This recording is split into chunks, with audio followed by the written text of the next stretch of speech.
It's happening! We're making progress. Just recently, the Nintendo Switch software update 8.0 released, and what do we care? It's just a bunch of numbers. No, wrong. It did some things. Cool. Some of those features that it included are some new game sorting options, ability to transfer some save data, and zooming, to name a few. And while we are excited about these changes, it does beg the question, what's left? What is there to add still that's going to improve our Switch gaming experience outside of the games themselves? Let's talk about it.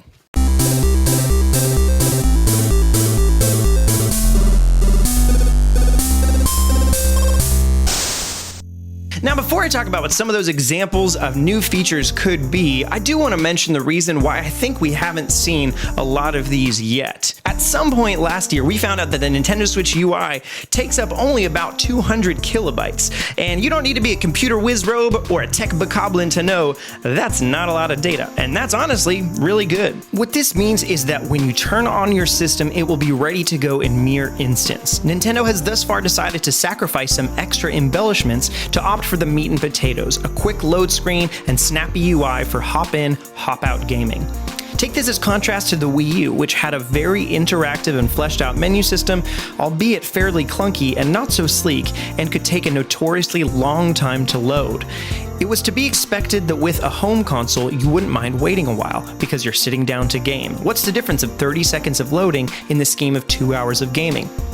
Coming back to the Switch, however, if you're planning to play for only 15 minutes at a time in short bursts in portable mode, you may feel pressed for time when waiting just that 30 seconds to get into your game, as fast access has been a primary appeal of handheld consoles in the past.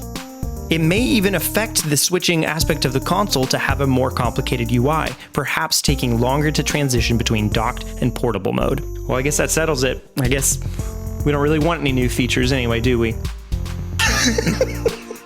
Of course we do, but I've got some ideas about how Nintendo could approach this to make it less of an issue. As we all know, the Switch is playing many games that are pared down from their original versions on PS4 or Xbox, and while many of these ports are simply to be understood that they will run at a lower resolution, frame rate, or both, there are increasingly more games giving the player the control. Beginning with Fire Emblem Warriors, up through the recent release of Dark-Sided War Mastered Edition, we've been given the option of a quality or a performance mode. Most of the games that have these options also had a capable team porting the game over, so both of the modes run generally well, but it's up to the player to decide if they'd rather prioritize the speed and fluidity of the game or the quality of life of prettier graphics.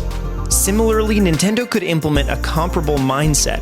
It likely wouldn't be an overall setting, but rather a notification that would appear at the time that you select to change a setting that would impact the system load time. Something like, "Hey, listen, making this change may add a small load time to some system functionality. Are you sure you'd like to do this? It can be reversed at any time." To which we all unanimously reply, "Yep."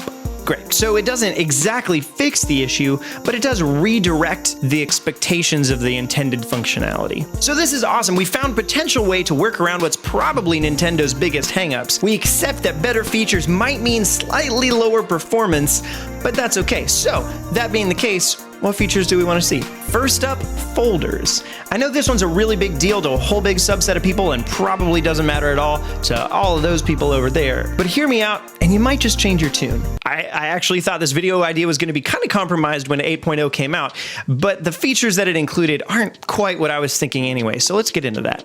In this new update, as long as you have more than 13 games on your Switch library, you can now go to all software, and instead of that list only displaying games in the order of most recently played, you can also rearrange them by total time played, publisher, or alphabetically.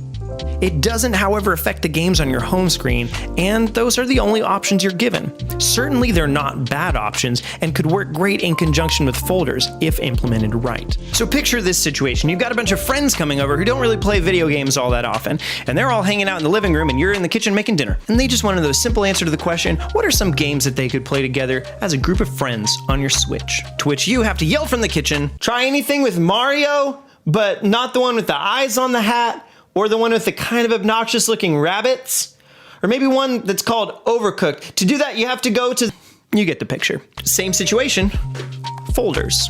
Go to the multiplayer folder. Yeah, that's it. Another current example is that with the announcement of Disney Plus, we'll be seeing yet another video streaming platform on the Switch, and it's likely not the last. If you're someone who uses these streaming services often, you may want to keep the games you're actively working on at the front of the list instead of YouTube or Disney Plus bumping them off every day when you go to watch your shows. I don't care what it looks like. I just look how organized my computer is. It's got nothing on there. It's very organized. Next up, the eShop. And I should know a little something about this. There are a lot of changes that could be made to the eShop system and storefront that would help both developers sell games and you and I, as consumers, find games that we want to play. Steam certainly isn't a perfect example to follow, but it does have a lot of features that can lend some inspiration. The basic idea for making a better storefront is simple. Help consumers know which games are worth their time and which ones aren't. Nintendo has had their own way of assisting in this process over the past few years, and it's been by way of brute force marketing through Nintendo Directs. We all pay vastly more attention to games that appear in a Direct than ones that don't, and then we hear about one-off titles that catch our attention, but there really does have to be a major groundswell around a game for it to be recognized by the masses.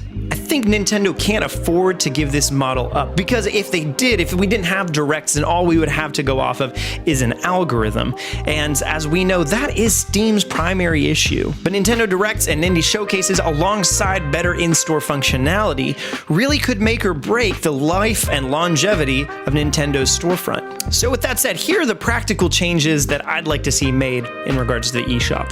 If you remember the eShop charts back in January, there was a game called Bouncy Bob that hung out in the top 5 for months. It was this game's resplendent nature and tremendous depth of gameplay that caused it to... No. It was 1 penny.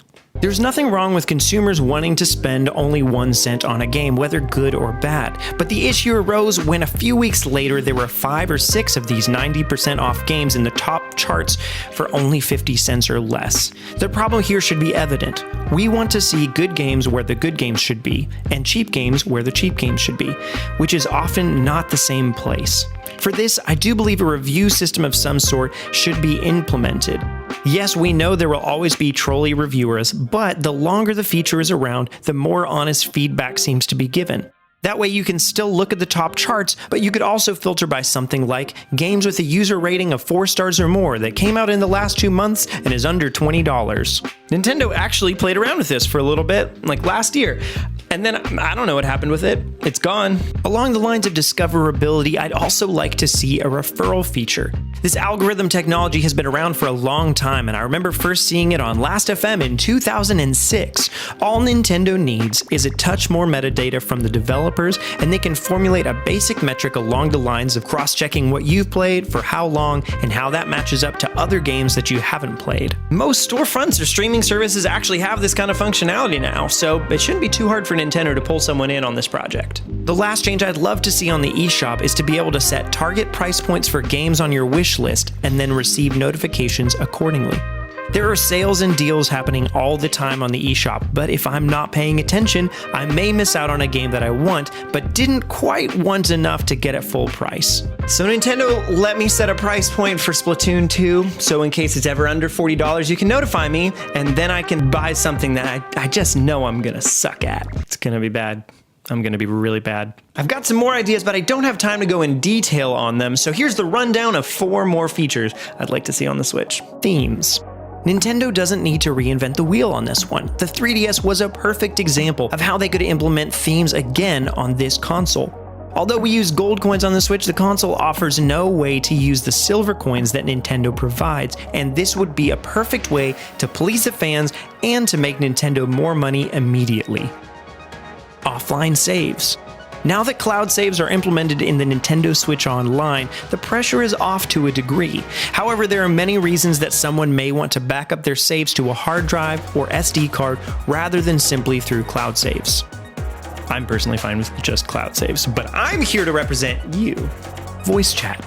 Once again, this one is significant to a camp of people that I am not in, but either the Switch app needs to gain significant support and improvements, or system-wide voice chat should start to be implemented. It does appear that this may be solved in some way with third-party sources, but if it doesn't, then this is something else Nintendo should be working on. Messaging.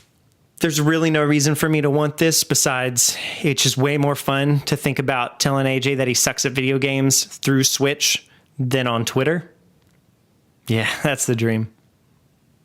That's the dream. But that's what I think. What do you think? What are some glaring omissions from Switch features that you would love to see and, you know, would be great and stuff?